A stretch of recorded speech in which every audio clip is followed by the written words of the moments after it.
اگر تو حقیقت زندگی کا تصور ہمارے سامنے واضح رہے، جس کو علامہ اقبال نے کہا ہے خوبصورتی کے ساتھ، تو اسے پیمانہ امروز و فردا سے نہ ناپ، جاویداں پہم دواں ہر دم جواں ہے زندگی۔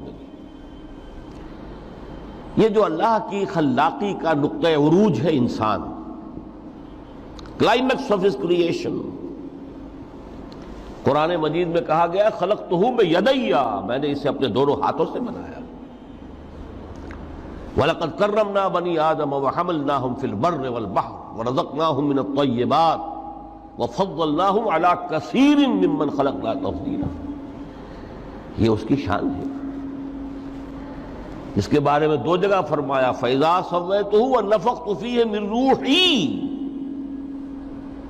یہ روحی مرکب اضافی، خاص اللہ اپنی ذات کی طرف اس روح کو منسوب کر رہا ہے جو حضرت آدم میں پھونکی گئی۔ روحی، جب میں اس میں اپنی روح میں سے پھونک دوں فَقَعُوا لَهُ سَاجِدِينَ، تو گر پڑنا اس کے سامنے سجدے میں۔ اور آپ کو معلوم ہے قرآن مجید میں کس شد و مت سے اور کس تکرار کے ساتھ یہ بات واضح کی گئی کہ تمام ملائکہ سجدے میں گر گئے، نو ایکسیپشن۔ فَسَجَدَ الْمَلَائِكَةُ كُلُّهُمْ أَجْمَعُونَ، تین الفاظ جو ہیں تاکید کے لیے، سجدہ کیا الملائکہ، حصر ہے، الف لام لام حصر ہے، تمام فرشتوں نے سجدہ کیا۔ پھر کہیں تمہیں مغالطہ نہ رہ جائے کہ شاید جبرائیل نہ ہو اور بڑے نہ اسرافیل، نہیں، کلہم، سب کے سب۔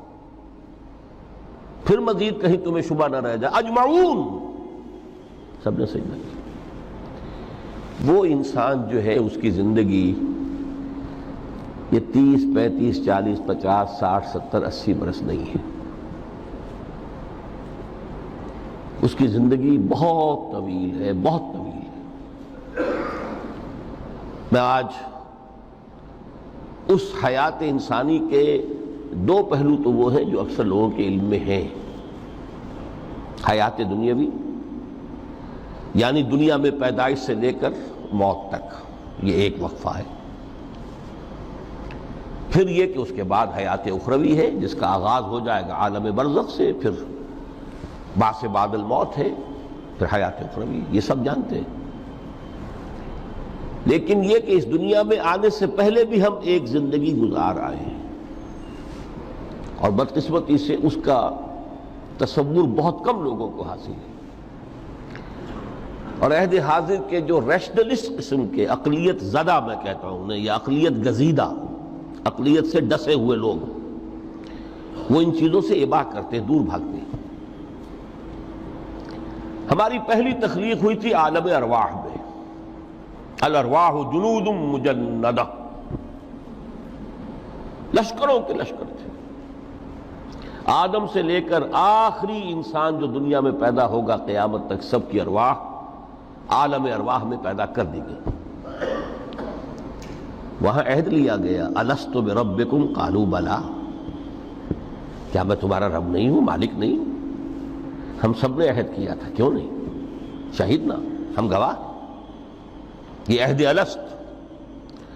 اور ظاہر بات ہے کہ عہد جو ہوتا ہے جب تک انسان کو اپنی ذات کا شعور نہ ہو، خود شعوری نہ ہو، آپ دنیا میں معاہدہ کرتے ہیں تو کہتے ہیں کہ بقائمی ہوش و حواس میں یہ عہد کر رہا ہوں، معاہدہ کر رہا ہوں، تو ظاہر بات ہے کہ اس وقت ہم تھے اور ہوش و حواس کے ساتھ تھے، خود شعوری کے ساتھ تھے، لیکن صرف ارواح تھی، جسد نہیں تھے۔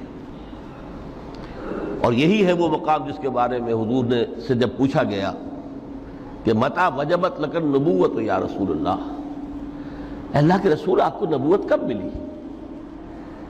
تو آپ نے فرمایا والآدم بین الماء والطین، ابھی آدم کا حیولہ جو ہے ابھی گارا گوندھ ہی رہا تھا، پانی اور گارے کے درمیان ہی تھے آدم، کہ میں اس وقت بھی نبی تھا۔ عالم خلق کا ابھی آغاز نہیں ہوا، ابھی عالم ارواح میں بھی جو تمام ارواح ہیں وہ اپنی امتیازی شان کے ساتھ ہیں۔ روح محمدی صلی اللہ علیہ وسلم، جس سے اگر نور محمدی کہیں تو غلط نہیں ہے، اس لیے کہ ارواح کا جو مادہ تخلیق ہے وہ نور ہے۔ جیسے فرشتوں کا مادہ تخلیق نور ہے۔ مسلم شریف میں حضرت عائشہ صدیقہ رضی اللہ تعالی عنہ سے روایت موجود ہے، اللہ نے فرشتوں کو نور سے پیدا کیا۔ روح، فرشتے روح ہیں، ارواح ہیں، روح القدس، روح الامین، اور ارواح انسانیہ بھی روح ہے، یہ سب ان کا مادہ تخلیق نور ہے۔ اس وقت ہم پیدا کیے گئے، صرف ارواح کی شکل میں ہم سے عہد لیا گیا اور پھر سلا دیا گیا۔ یہ پہلی موت تھی جو ہم پر وارد ہوئی ہے اس دنیا میں آنے سے پہلے، اس لیے کہ سورہ مومن کی ایک آیت میں فرمایا گیا ہے کہ جہنم میں لوگ جو ہیں فریاد کریں گے، ربنا امتنا اثنتین واحییتنا اثنتین فاعترفنا بذنوبنا فهل الی خروج من سبیل۔ اے اللہ تو نے ہمیں 2 مرتبہ مارا، 2 مرتبہ زندہ کیا، تو اب ایک مرتبہ اور صحیح، کہ یہاں سے نکلنے کا بھی کوئی راستہ ہے کہ نہیں؟ اتنے مراحل سے تو ہمیں لے کر آیا ہے، ایک مرحلہ اور سی۔ تو یہ 2 موتیں کون سی ہیں؟ پہلی موت وہ تھی جب ارواح کو موت کی نیند سلا دیا گیا۔ پھر عالم خلق، جسے آج سائنٹسٹ کہتے ہیں، جس کا نقطۂ آغاز ہے بگ بینگ، عالم ارواح اس سے پہلے کی شے ہے، اس تک سائنس نہیں پہنچ سکتی، وہ سائنس سے ماوراء ہے۔